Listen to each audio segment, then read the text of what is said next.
pomocy maseczki ochronnej pociągu. Prosimy o wcześniejsze dokonywanie zakupu biletów na przejazd.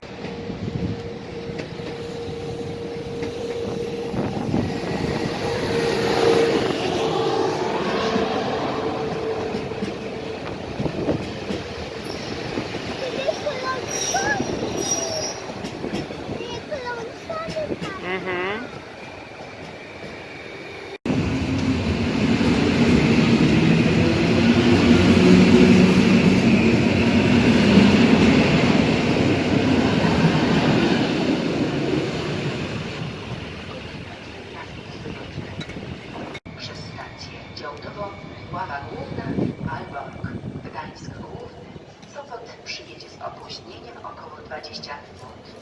Opóźnienie pociągu może ulec zmianie. Za opóźnienie uprzejmie przepraszamy.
Nie wiem, czy to nam dzwoni, czy nie.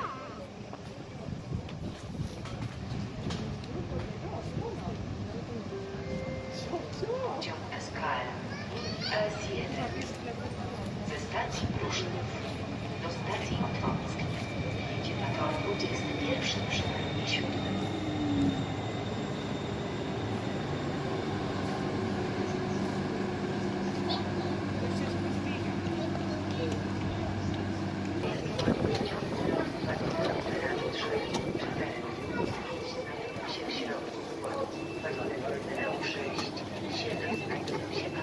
Składu pociągu.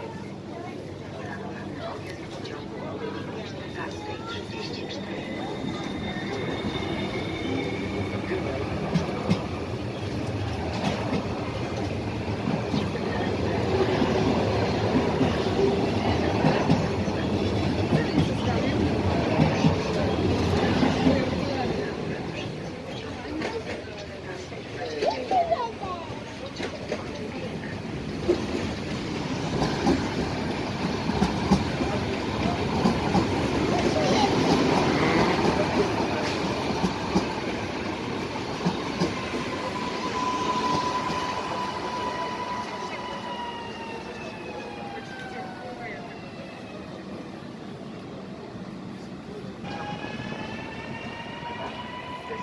Warszawa Wschodnia do stacji Świnoujścia, przez stację Warszawa Centralna, Kotyk, Poznań Główny, Kostrzew, Szczecin Główny, na torze 10 przy peronie 1. Planowany odjazd pociągu o godzinie 14:29. Jechać.